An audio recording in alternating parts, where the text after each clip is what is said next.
ನೀವು ನೋಡ್ತಾ ಇದ್ದೀರಾ Bidar Veera news Kannada channel. July 14ರಂದು ಕನ್ನಡ ಶಾಲೆಗಳು ಉಳಿಸಿ ಕರ್ನಾಟಕ ಉಳಿಸಿ ಹೋರಾಟ ಸತ್ಯಾಗ್ರಹ ಜಲಾದೆ.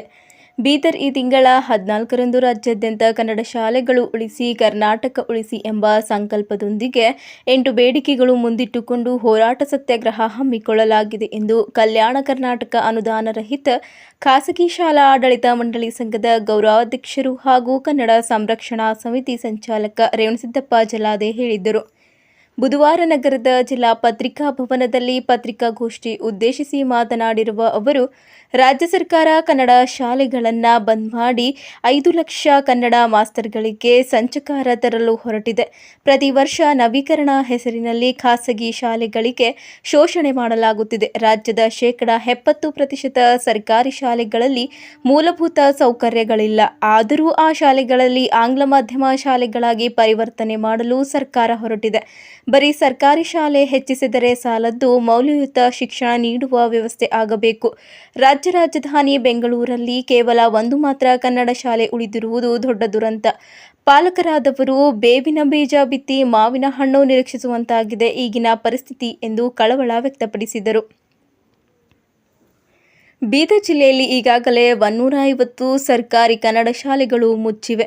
100 ಕನ್ನಡ ಶಾಲೆಗಳು ಆಂಗ್ಲ ಮಾಧ್ಯಮ ಶಾಲೆಗಳಾಗಿ ಪರಿವರ್ತನೆಯಾಗಿವೆ. ಒಂದು ಸರ್ಕಾರಿ ಶಾಲೆಯಲ್ಲಿ ಸಹಾಯಕರಿಲ್ಲ. ಅಲ್ಲಿ ಮುಖ್ಯ ಗುರುವಿಗೆ ಲೆಕ್ಕ ಬರೆಯುವ ಕೆಲಸ ಮಾತ್ರ ಸೀಮಿತವಾಗಿದೆ. ಹೀಗಿರುವಾಗ ಗುಣಮಟ್ಟದ ಶಿಕ್ಷಣ ನಿರೀಕ್ಷಿಸಲು ಹೇಗೆ ಸಾಧ್ಯ ಎಂದು ಪ್ರಶ್ನೆ ಮಾಡಿದ್ದರು. 14ರಂದು ರಾಜ್ಯಾದ್ಯಂತ ಹೋರಾಟಕ್ಕೆ ಕರೆ ಕೊಟ್ಟಿರುವುದರ ಜೊತೆಗೆ ಕಲ್ಯಾಣ ಕರ್ನಾಟಕ ಭಾಗದ 7 ಜಿಲ್ಲೆಗಳ 52 ತಾಲೂಕುಗಳಲ್ಲಿ ನಮ್ಮ ಸಂಘದ ಆಯಾ ತಾಲೂಕು ಅಧ್ಯಕ್ಷರ ನೇತೃತ್ವದಲ್ಲಿ ತಹಶೀಲ್ ಕಚೇರಿ ಎದುರು, ಜಿಲ್ಲಾ ಮಟ್ಟದಲ್ಲಿ ಆಯಾ ಜಿಲ್ಲಾಧ್ಯಕ್ಷರ ನೇತೃತ್ವದಲ್ಲಿ ಜಿಲ್ಲಾಧಿಕಾರಿಗಳ ಕಚೇರಿ ಮುಂಭಾಗದಲ್ಲಿ ಕೈಗೆ ಕಪ್ಪು ಪಟ್ಟಿ ಧರಿಸಿ ಅಂದು ಬೆಳಗ್ಗೆ 11 ಗಂಟೆಯಿಂದ ಸಾಯಂಕಾಲ 4 ಗಂಟೆಯವರೆಗೆ ಸತತ 5 ತಾಸು ಹೋರಾಟ ಹಮ್ಮಿಕೊಳ್ಳಲಾಗಿದೆ. ಕನ್ನಡ ಸಾಹಿತ್ಯ ಪರಿಷತ್ತು ಹಾಗೂ ವಿವಿಧ ಕನ್ನಡ ಪರ ಸಂಘಟನೆಗಳು ಕೈ ಜೋಡಿಸಿರುವುದು ಸ್ವಾಗತಾರ್ಹ ಕ್ರಮ. ಈ ಹೋರಾಟ ರೂಪರೇಷು ಸಿದ್ಧಪಡಿಸಲು ಕಳೆದ 15 ದಿವಸಗಳ ಹಿಂದೆ ಜಿಲ್ಲೆಯಲ್ಲಿ 15 ಜನ ಖಾಸಗಿ ಶಾಲೆಗಳ ಆಡಳಿತ ಮಂಡಳಿ ಸದಸ್ಯರು, ಶಿಕ್ಷಣ ತಜ್ಞರು ಬೆಂಗಳೂರಲ್ಲಿ ಉಳಿದು ಕನ್ನಡ ಪರ ಸಂಘಟನೆಗಳ ಮುಖ್ಯಸ್ಥರಾದ ವಾಟಾಳ್ ನಾಗರಾಜ್, ನಾರಾಯಣಗೌಡ, ಕೆ. ಕುಮಾರ್ ಹಾಗೂ ಇತರರೊಂದಿಗೆ ಚರ್ಚಿಸಿ ಕನ್ನಡ ಶಾಲೆಗಳ ಉಳಿವಿಗಾಗಿ ಟೊಂಕ ಕಟ್ಟಿ ನಿಂತಿರುವುದು ಹೇಳಿದರು. 14/7/2025ರಂದು ಮುಂಜಾನೆ 11 ಗಂಟೆಯಿಂದ ಸಂಜೆ 4 ಗಂಟೆಯವರೆಗೆ 1995ರ ನಂತರ ಪ್ರಾರಂಭವಾದ ಅನುದಾನ ರಹಿತ ಖಾಸಗಿ ಶಾಲಾ ಕಾಲೇಜುಗಳಿಗೆ ಅನುದಾನ ನೀಡಬೇಕು. ಖಾಸಗಿ ಶಿಕ್ಷಣ ಸಂಸ್ಥೆಗಳಿಗೆ ಅನುಮತಿ ನವೀಕರಣ ಪ್ರಕ್ರಿಯೆ ಸರಳಗೊಳಿಸಬೇಕು. ಬಡ ಮಕ್ಕಳ ದಾರಿದೀಪವಾದ RTE ಯೋಜನೆ ಖಾಸಗಿ ಶಾಲೆಗಳಿಗೆ ಮರುಜಾರಿ ಮಾಡಬೇಕು. ಅನುದಾನಿತ ಶಾಲಾ ಕಾಲೇಜುಗಳಲ್ಲಿ ಖಾಲಿ ಹುದ್ದೆಗಳನ್ನು ಭರ್ತಿ ಮಾಡಬೇಕು. ರಾಜ್ಯಾದ್ಯಂತ ಜಾರಿ ಇರುವ ಕೋಚಿಂಗ್ ಸೆಂಟರ್ಗಳನ್ನು ಬಂದ್ ಮಾಡಬೇಕು. 371J ಕಾನೂನಿನಡಿ ಸಿಗಬೇಕಾದ ಎಲ್ಲ ಸೌಲಭ್ಯಗಳನ್ನು ಖಾಸಗಿ ಶಾಲೆಗಳಿಗೂ ವಿಸ್ತರಿಸಬೇಕು. ಕನ್ನಡ ಶಾಲೆಗಳನ್ನು ಉಳಿಸಿ ಕನ್ನಡವನ್ನು ಉಳಿಸಬೇಕು. ಕರ್ನಾಟಕ ಪಬ್ಲಿಕ್ ಶಾಲೆ ಹೆಸರಿನ ಮೇಲೆ ಕನ್ನಡ ಮಾಧ್ಯಮ ಶಾಲೆಗಳನ್ನು ಆಂಗ್ಲ ಮಾಧ್ಯಮವಾಗಿ ರೂಪಾಂತರಗೊಳಿಸುತ್ತಿರುವ ಪ್ರಕ್ರಿಯೆ ನಿಲ್ಲಿಸಬೇಕು ಎಂಬ ಬೇಡಿಕೆಗಳನ್ನು ಮುಂದಿಟ್ಟುಕೊಂಡು ಅಂದು ಜುಲೈ 14ರಂದು ಹೋರಾಟ ಸತ್ಯಾಗ್ರಹ ಹಮ್ಮಿಕೊಂಡಿದ್ದು, ಅಂದು ಈ ರಾಜ್ಯದ ಎಲ್ಲ ಕನ್ನಡಾಭಿಮಾನಿಗಳು ಈ ನಿಸ್ವಾರ್ಥ ಹೋರಾಟಕ್ಕೆ ಕೈಜೋಡಿಸುವಂತೆ ಜಲಾದೆ ಕರೆ ಕೊಟ್ಟರು.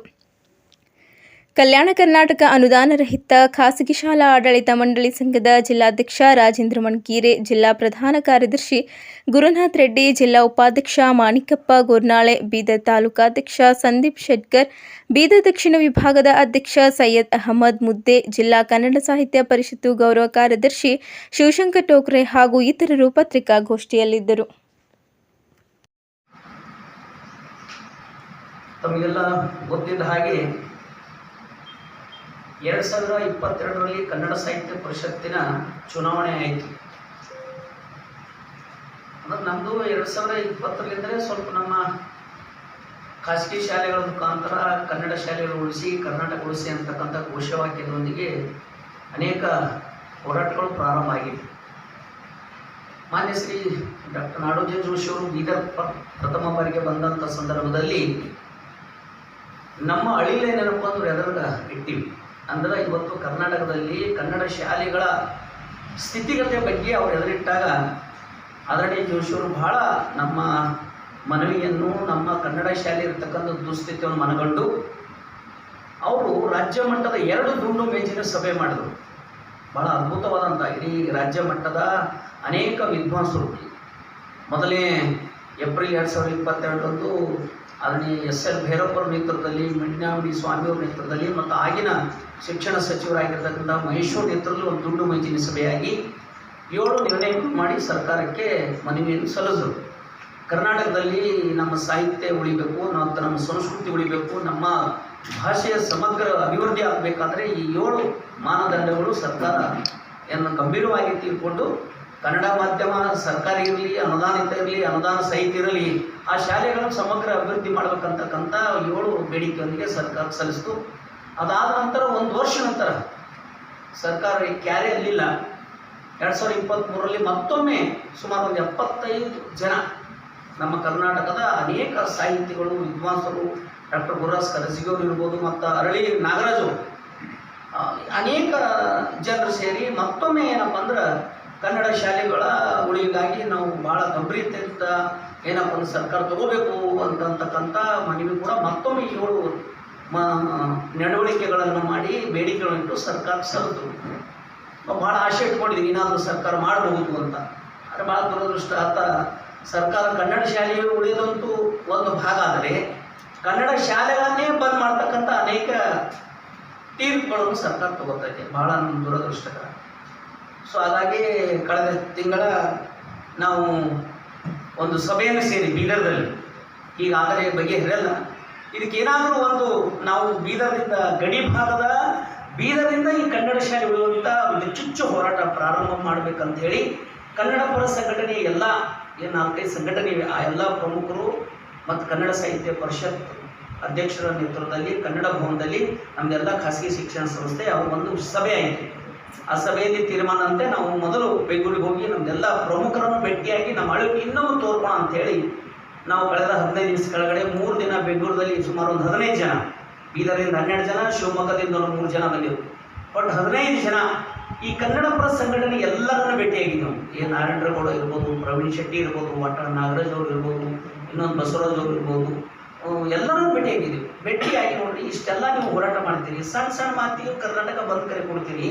ಕರ್ನಾಟಕ ಬೇಕಾಗಿದ್ದು ಅಸಲ್ ಏನಿದೆ, ಕನ್ನಡ ಉಳಿಬೇಕು ಬೆಳಿಬೇಕಂದ್ರೆ ಮೊದಲು ಕನ್ನಡ ಶಾಲೆಗಳು ಈಗ ಮಾರಣ ಹೋಮ ನಡೆದಿದೆ, ಅದನ್ನು ಉಳಿಸೋಕ್ಕೆ ಏನಾದರೂ ಮಾಡಿ ಸರ್, ನಾವು ನಿಮ್ಮ ಜೊತೆ ಇದ್ದೀವಿ, ಸುಮಾರು 5 ಲಕ್ಷ ಶಿಕ್ಷಕರು ನಿಮ್ಮ ಜೊತೆ ಇದ್ದೀವಿ ಅಂತಕ್ಕಂಥ ಅಳಿವು ನಾವು ತೋಡ್ಕೊಂಡಿದ್ವಿ.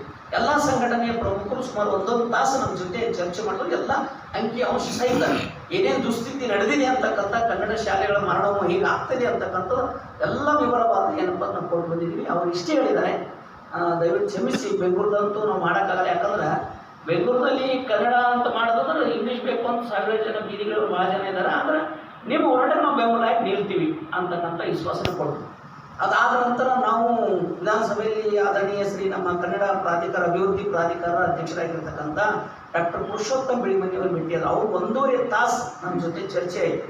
ಕನ್ನಡ ಶಾಲೆ ಪ್ರತಿಯೊಂದು ಹೇಳಿದ್ರು, ನಾವು ಏನೇನು ನಡೀತಾ ಇದೆ ನಮ್ಮಲ್ಲಿ, ಸರ್ಕಾರದ ದ್ವಂದ್ವ ನೀತಿಯಿಂದ ಹೇಗೆ ಸರ್ಕಾರ ಶಾಲೆಗಳು ಬುಸ್ತಾ ಇದೆ, ಸರ್ಕಾರ ಶಾಲೆಯ ದುಸ್ಥಿತಿಯನ್ನು, ಅದು ಸರ್ಕಾರಿ ಇರ್ಬೋದು, ಖಾಸಗಿ ಇರ್ಬೋದು, ಅನುದಾನಿತ ಇರ್ಬೋದು, ಹೀಗೆ ಆಗ್ತೈತೆ ಅಂದಾಗ ಭಾಳ ನೊಂದ್ಕೊಂಡ್ರು. ಇದು ಬೀದರ್ ಬಂದಾಗೂ ನಾವು ಮನೆ ಕೊಟ್ಟಿವಿ, ಭಾಳ ನೊಂದ್ಕೊಂಡು ನಾನು ಏನು ಪ್ರಯತ್ನ ಮಾಡ್ಕೊಂಡು ಮಾಡ್ತೀವಿ ಸರ್ಕಾರಿ ಇಲಾಖೆಯಲ್ಲಿ ಇಟ್ಕೊಂಡು ನಾನು ಒಬ್ಬ ಅಧ್ಯಕ್ಷನಾಗಿ ನಮ್ಮ ಕಾರ್ಯದರ್ಶಿ ಮಾತಾಡ್ತೀನಿ, ಇದ್ರ ಬಗ್ಗೆ ಏನು ಮಾಡಬಹುದು.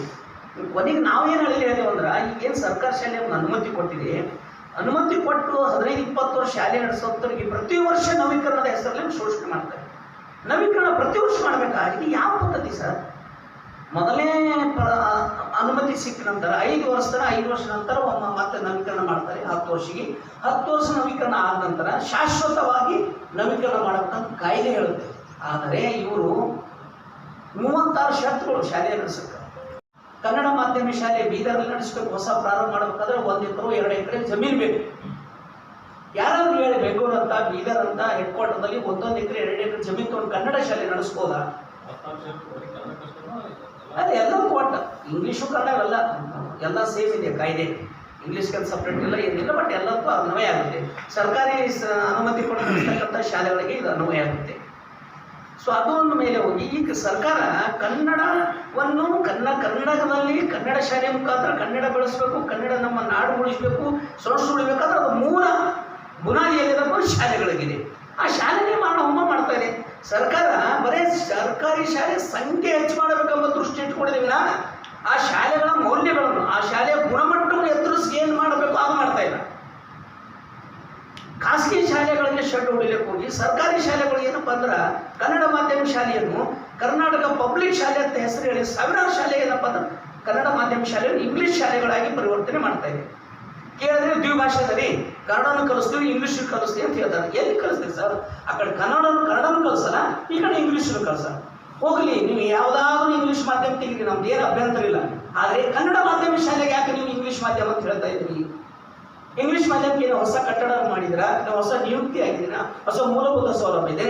ಅದೇ ನಮ್ಮೂರ ಪ್ರಾಥಮಿಕ ಕನ್ನಡ ಮಾಧ್ಯಮ ಶಾಲೆಗೆ ಕರ್ನಾಟಕ ಪಬ್ಲಿಕ್ ಶಾಲೆ ಅಂತ ಬೋರ್ಡ್ ಹಾಕಿ ಇಂಗ್ಲೀಷ್ ಮಾಧ್ಯಮ ಶಾಲೆ ಅಂತ ಪರಿವರ್ತನೆ ಮಾಡ್ತಾ ಇದ್ರಲ್ಲ ಸರ್, ಯಾಕೆ ಈಗ ನಮ್ದು ಒಂದು ರೀತಿ ಇದರಲ್ಲಿ ಪಾಲಕರ ಶಾಲೆ ಪಾಲಕರು ಏನೇ ಅಂತಾರೆ ಸರ್, ಪಾಲಕರು ತುಂಬನೇ ಹೇಳ್ತಾರೆ. ಅದು ನಿಮ್ಮ ಕರ್ತವ್ಯ ಏನು ಸರ್ಕಾರದ್ದು? ಕನ್ನಡ ಶಾಲೆಯ ನಡೆಸಕ್ಕಂಥವ್ರು ಒಳ್ಳೆ ರಕ್ಷಣೆ ಕೊಡಬೇಕು, ಒಳ್ಳೆ ಬೆಳೆಸಬೇಕು, ಒಳ್ಳೆ ಸಮೃದ್ಧಿ ಆಗಬೇಕು, ಅದನ್ನು ವಿಚಾರ ಮಾಡೋದು ಬಿಟ್ಟು ಸಾವಿರ ಗಟ್ಟಲೆ ಸರ್, ಇವತ್ತು 4,000 ಇದೇ ಒಂದೇ ವರ್ಷದಲ್ಲಿ 4,134 ಆಂಗ್ಲ ಮಾಧ್ಯಮಗಳ ಶಾಲೆಗಳು ಆಗಿವೆ ಈ ವರ್ಷ. ಸರ್ಕಾರದ ದಾಖಲೆ ಇದೆ, ಸರ್ಕಾರ ಸ್ಟೇಟ್ಮೆಂಟ್ ಇದೆ, ಶಿಕ್ಷಣ ಸಚಿವರ ಸ್ಟೇಟ್ಮೆಂಟ್ ಇದೆ. 4,000 ಇಂಗ್ಲೀಷ್ ಮಾಧ್ಯಮ ಶಾಲೆ ತೆಗಿತಾ ಇದ್ದೇವೆ ಕೇಳ್ತಾರೆ.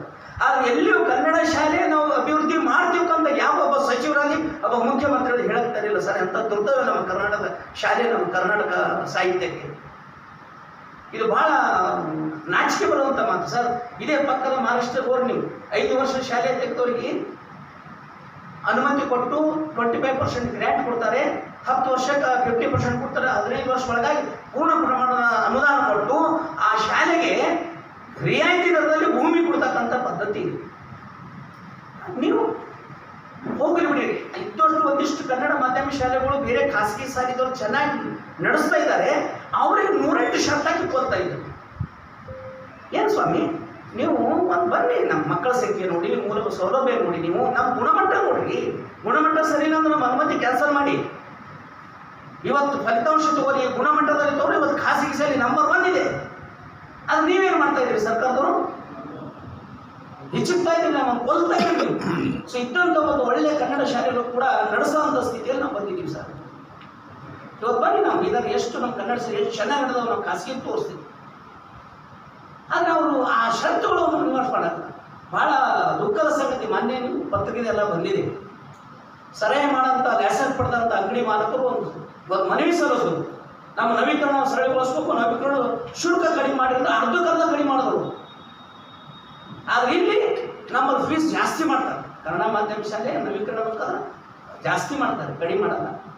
ಅದು ಈ ಥರ ಒಂದು ಕಣ್ಣಿ ಸುಣ್ಣ, ಒಂದು ಕಣ್ಣಿ ಬೆಣ್ಣೆ, ಅದು ಬಿಡ್ರಿ. ನಾವು ಏನೋ ತಾಪತ್ರೆ ಮಾಡಿ ಖಾಸಗಿ ಶಾಲೆ ನಡೆಸ್ತಾ ಇದ್ದೀವಿ. ಆದರೆ ನೀವು ಸರ್ಕಾರಿ ಶಾಲೆನೇ ಬೆಳೆಸ್ರಿ ಸರ್. ಸರ್ಕಾರಿ ಶಾಲೆ ಸ್ವಲ್ಪ ಕನ್ನಡ ಕೊಲ್ತಾ ಇದ್ದೀರಲ್ಲ, ಇದು ಎಂಥ ವಿಪರ್ಯಾಸ. ಭಾಳ ನೋವಿನ ಮಾತಾಡಿದರೆ ನಮ್ಮ ಇವರು ನಮ್ಮ ಪುರುಷೋತ್ತಮ ಬಿಳಿಮನ್ ಅವ್ರು ಹೇಳ್ತಾರೆ, ಆಂಗ್ಲ ಮಾಧ್ಯಮ ತರಬೇತಿ ತೆಗಿಬೇಡ್ರಿ. ಎಷ್ಟು ಬಾರಿ ಪಾಪ ಅವ್ರು ಲೆಟರ್ ಬರೀತಾ ಇದ್ದಾರೆ, ಮುಖ್ಯಮಂತ್ರಿ ಬರೆದಾರೆ. ಶಿಕ್ಷಣ ಕನ್ನಡ ಎಲ್ಲಿ ಉಳಿಯುತ್ತೆ?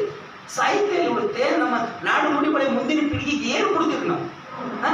ಇನ್ನೂ 4 ವರ್ಷ 15 ವರ್ಷ ಆದ ನಂತರ ಯಾವುದೋ ಒಂದು ಸಮ್ಮೇಳನದಲ್ಲಿ ಇದು ಕನ್ನಡ ಶಾಲೆ ಅಂತ ಒಂದು ಪ್ರದರ್ಶನ ಇಡಬೇಕಾಗ್ತದ. ಒಂದು ಕಾಲದಲ್ಲಿ ಇಂಥ ಕನ್ನಡ ಮಾಧ್ಯಮ ಶಾಲೆ ಇತ್ತು. ಅರೇ ಸ್ವಾಮಿ, ಎಲ್ಲಿ ಸಾಹಿತ್ಯಗಳು ಸಿಗ್ತಾರ? ಎಲ್ಲಿ ನಿಮ್ಗೆ ವಿದ್ವಾಂಸರು ಸಿಗ್ತಾರ? ಎಲ್ಲಿ ನಿಮ್ಮ ನಿಘಂಟುಗಳು ಸಿಗ್ತಾವೆ? ಎಲ್ಲಿ ನಮ್ಮ ಸಾಹಿತ್ಯ ಪುಸ್ತಕಗಳು ಸಿಗ್ತಾವ? ಹೇಳಿ ಸರ್. ಇದು ನಮ್ಮ ಭಾಳ ಅದ. ಅದಕ್ಕೆ ಇದು ಚಾಲೆಂಜ್ ಆಗಿ ಸವಾಲುಗಳನ್ನು ಸ್ವೀಕಾರ ಮಾಡಿ ನಾವು ಬೀದರ್ದವರು ಇವಾಗ ರಾಜ್ಯ ಮಟ್ಟದಲ್ಲಿ ಏನಪ್ಪ ಅಂದ್ರೆ ನಾವು ಹೋರಾಟ ಮಾಡಬೇಕಂತ ತೀರ್ಮಾನ ಮಾಡಿದ್ದೀವಿ. 14ನೇ ತಾರೀಕು ಬರ್ತಕ್ಕಂಥ 14ನೇ ತಾರೀಕು ನಾವು ತಾಲೂಕು ಮಟ್ಟದಲ್ಲಿ ತಹಸೀಲ್ ಕಚೇರಿ ಎದುರುಗಡೆ, ಜಿಲ್ಲಾ ಹೆಡ್ ಕ್ವಾರ್ಟರ್ನಲ್ಲಿ ಜಿಲ್ಲಾಧಿಕಾರಿ ಕಚೇರಿ ಮುಂದೆ ನಮ್ಮ 9 ಬೇಡಿಕೆಗಳನ್ನು ಈಡೇರಿಸಲು ಆಗ್ರಹಿಸಿ ಕನ್ನಡ ಶಾಲೆಯನ್ನು ಉಳಿಸಿ ಕರ್ನಾಟಕ ಉಳಿಸಿ ಅಂತಕ್ಕಂಥ ಘೋಷವಾಕ್ಯದೊಂದಿಗೆ ಕೈಯಲ್ಲಿ ಕಪ್ಪು ಬಟ್ಟೆ ಕಟ್ಟಿಕೊಂಡು ಸರ್ಕಾರದ ಕನ್ನಡ ವಿರೋಧವನ್ನು ಧಿಕ್ಕರಿಸಿ ನಾವು 5 ತಾಸು ನಮ್ಮ ಶಾಲೆಯ ಶಿಕ್ಷಕರು ಮತ್ತು ಆಡಳಿತ ಮಂಡಳಿಯವರು ನಾವು ಧರಣಿ ಮಾಡ್ತಾ ಇದ್ದೀವಿ. ರಾಜ್ಯ ಮಟ್ಟವು ಎಲ್ಲೇ ನಾವೆಲ್ಲ ಇಡೀ ರಾಜ್ಯದಲ್ಲಿ ನಾವು ಸಂಪರ್ಕ ಮಾಡ್ತಾ ಇದ್ದೀವಿ. ಕಲ್ಯಾಣ ಕರ್ನಾಟಕ ಇವತ್ತು ಕಲ್ಯಾಣ ಕರ್ನಾಟಕದಲ್ಲಿ ಮಾತ್ರ ಕನ್ನಡ ಶಾಲೆ ಉಳ್ಕೊಂಡವು ಸರ್. ಭಾಳ ನಿಮ್ಗೆ ಸಂತೋಷ ಆಗ್ಬೋದು.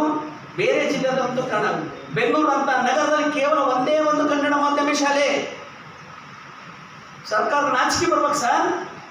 ಬೆಂಗಳೂರು ರಾಜ್ಯದಲ್ಲಿ ಒಂದೇ ಒಂದು ಕನ್ನಡ ಮಾಧ್ಯಮ ಇವತ್ತು ಎಷ್ಟು ಶಾಲೆ ಇದ್ದವು ಸ್ವಾಮಿ? ಮುಕ್ತವಾಗಿ ಕನ್ನಡ ಮಾಧ್ಯಮ ಶಾಲೆ ಇಂಗ್ಲೀಷ್ ಮಾಧ್ಯಮಕ್ಕೆ ಪರಿವರ್ತನೆ ಆಗ್ತದೆ. ಏನು ಸಂಖ್ಯೆ ಇರಬೇಕು? ಮಕ್ಕಳು ಕೂಡಕ್ಕೆ ಒಂದು ಕೋಣೆ ಬೇಕು, ನಿಮ್ಮ 20/18, ಕುಡಿಯೋಕ್ಕೆ ನೀರು ಬೇಕು, ಶೌಚಾಲಯ ಬೇಕು. ಇಂಥ ಸೌಲಭ್ಯ ಇದ್ದವರು ಕನ್ನಡ ಶಾಲೆ ತೆಗಿಬಹುದು ಅಂತೇಳಿ ಕುಡಿ ಸರ್. ಬೀದರ್ ನಗರದಲ್ಲಿ 10 ಕನ್ನಡ ಮಾಧ್ಯಮ ಶಾಲೆಯನ್ನು ತೆಗೆದು ಯಶಸ್ವಿಯಾಗಿ ನಡೆಸಿ ತೋರಿಸ್ತೀನಿ ಸರ್. ಇದು ಸರ್ಕಾರಕ್ಕೆ ಚಾಲೆಂಜ್ ಆಗ್ತದೆ ಅಂತ ಹೇಳಿದ್ದೀನಿ ನಾನು. 9 ಬೇಟ್ಗಳು ಕನ್ನಡ ಶಾಲೆಗಳು ಪ್ರಾರಂಭಿಸಲು ಷರತ್ತುಗಳು ಸರಳೀಕರಿಸಿ.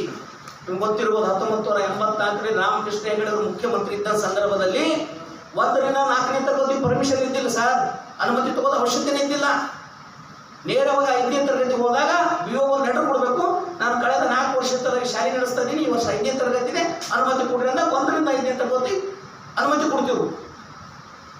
ಈಗ ಒಂದು ಸಾಮಾನ್ಯ ಒಂದು ಶಿಶು ಬಂದಿಲ್ಲ, LKG UKG ತೆಗೆಯಕ್ಕಾಗಲ್ಲ ಸರ್ ಕನ್ನಡ ಮಾಧ್ಯಮದಲ್ಲಿ, ಇಂಗ್ಲೀಷ್ ಮಾಧ್ಯಮದಲ್ಲಿ. ಸರ್ಕಾರದ ನಿಯಮ ಅಷ್ಟಿದೆ. ಏನು ಮಾಡೋಕೆ ಹೇಳಿ? 20 ವರ್ಷದೊಳಗೆ ಮಡ್ರಾಸ್ನಲ್ಲಿ ಒಂದು ಶಾಲೆ ಬೆಂಕಿ ಹತ್ತಿದೆ, ಅದನ್ನೇ ನೆಪ ಮಾಡಿ ಒಂದು ಸುಪ್ರೀಂ ಕೋರ್ಟ್ ಆರ್ಡರ್ ಮಾಡಿದೆ, ಅಗ್ನಿಶಾಮಕ ಘಟ ಇರೋದು. ಏನು ಸರ್ ಕನ್ನಡ ಮಾಧ್ಯಮ ಶಾಲೆ ಇವತ್ತು ಅದು ಯಾವಾಗ 3ನೇ ಮಾಡಿ 4ನೇ ಮಾಡಿ ಇದ್ದಬೇಕು. ನೆಲ ಮಾಡಿದ್ದು ಕೂಡ ಅವ್ರಿಗೂ ಅಗ್ನಿಶಾಮಕ ದಳ ತರ್ರಿ, ಒಂದು ಅಗ್ನಿಶಾಮಕ ಘಟಕ ತಾಕು 3-4 ಲಕ್ಷ ರೂಪಾಯಿ ಬೇಕಾಗ್ತಾ ಇದೆ ಸರ್. ಎಲ್ಲಿದೆ ಈಗ ಸುಪ್ರೀಂ ಕೋರ್ಟ್ ಏನಿದೆ ಸರ್? ಶಾಲೆ ನಿಯಮ ಇವರಿಗೆ ಏನು ಅನ್ವಯ ಆಗುತ್ತೋ ನಿಮಗೂ ಅನ್ವಯ ಆಗ್ತದೆ ಅಂತ ಹೇಳಿದ್ದಾರೆ ಸರ್. ಸುಪ್ರೀಂ ಕೋರ್ಟ್ ಆರ್ಡರ್ ಕೊಟ್ಟಿದೆ. ಒಂದು ವೇಳೆ ಕಂಟೆಂಟ್ ಆಫ್ ಕೋರ್ಟ್ ನಾವು ಹೋಗಿದ್ದೆ ಆದರೆ ಎಲ್ಲ ಸರ್ಕಾರಿ ಶಾಲೆಗಳು ಬಂದ್ ಮಾಡಬೇಕಾಗುತ್ತೆ. ಎಲ್ಲಿದೆ ಹೇಳಿಸ್ಕೋಬೇಕು? ಯಾವ ಒಂದು ಸರ್ಕಾರಿ ಶಾಲೆ ಅಗ್ನಿಶಾಮಕ ಘಟಕ ತೋರಿಸಿ? ಯಾವ ಒಂದು ಸರ್ಕಾರಿ ಶಾಲೆಯಲ್ಲಿ ಸುಮಾರು 70% ಸರ್ಕಾರಿ ಶಾಲೆ ಮೂಲಭೂತ ಸೌಲಭ್ಯ ಇಲ್ಲ, ಶೌಚಾಲಯ ಇಲ್ಲ, ಕುಡಿಯೋಕ್ಕೆ ನೀರಿಲ್ಲ. ಅದು ಏನು ಮಾಡೋಕ್ಕಿಲ್ಲ. ಶರ್ತ್ ಖಾಸಗಿ ಶಾಲೆಗೆ ಶರ್ತ್ ಹಾಕೋದು, ಇಂಗ್ಲೀಷ್ ಸರ್ಕಾರಿ ಶಾಲೆ ಸರ್ಕಾರಿ ಹೆಚ್ಚಿಗಾಗಿ ಕನ್ನಡ ಅಳಿವುಳಿನ ಅಂಚಿನ ಇರತಕ್ಕಂಥ ಶಾಲೆಗಳು ಉಳಿಸಲಿಕ್ಕೆ ಏನು ಮಾಡ್ಬೋದು? ನಿಮ್ಮ ಒಂದು ಲೇಖನಿಂದ ವಿಚಾರ ಸರ್ಕಾರ ಮುಟ್ಲಿ ಅಂತ ವಿನಂತಿ ಮಾಡೋಕ್ಕೋಸ್ಕರ ನಾವು ಇಲ್ಲಿ ಕರೆದಿದ್ದೀವಿ. ಅದು ದಯವಿಟ್ಟು ನಮ್ಮ ಹೋರಾಟಕ್ಕೆ ಬೆಂಬಲ ನಿಲ್ರಿ. ನಾವು ನೀವು ಸೇರಿ, ನಾವು ಇಂಗ್ಲೀಷ್ ವಿರೋಧಿ ಇಲ್ಲ, ಇಂಗ್ಲೀಷ್ ಚೆನ್ನಾಗಿ ಕಳ್ಸೋಣ ಸರ್. ಸರ್ ಕನ್ನಡ ಮಾಧ್ಯಮ ಶಾಲೆಯಲ್ಲಿ ಇಂಗ್ಲೀಷ್ 100 ತೋದಂತ ಎಷ್ಟು ಜನ ಇದ್ದಾರೆ ಸರ್ ನಮ್ಮಲ್ಲಿ? ಎಷ್ಟು ಕೂಡ ಸರ್ ನಿಮಗೆ? ಅರೆ ಜಾಲು ಹೋಗ್ಬಿಡ್ರಿ. ಕನ್ನಡ ಮಾಧ್ಯಮದಲ್ಲಿ ಈ ರಾಜ್ಯಕ್ಕೆ ನಾವು ಕರೆ ಕೊಟ್ಟಿದ್ದೀವಿ. ಎಲ್ಲ ಕಡೆ ಸುಮಾರು ಇವತ್ತಿನ ಮಾಹಿತಿ ಬಂದಾಗ 12 ಜಿಲ್ಲೆಗಳಲ್ಲಿ ಎಲ್ಲರೂ ಫೋನ್ ಮಾಡಿ ಅಂತ ನಾವು ಮಾಡ್ತಾ ಇದ್ದೀವಿ ಅಂತೇಳಿ. ಕಲ್ಯಾಣ ಕರ್ನಾಟಕದ 52 ತಾಲೂಕುಗಳಲ್ಲಿ 7 ಜಿಲ್ಲೆಗಳಲ್ಲಿ ಈ ನಮ್ಮ ಹೋರಾಟ 14 ತಾರೀಕು ಸಾಂಕೇತಿಕವಾಗಿ ಮಾಡಿ ಸರ್ಕಾರಕ್ಕೆ ಒಂದು ಮನವಿ ಸಲ್ಲಿಸ್ತೀವಿ. ಅದಾದ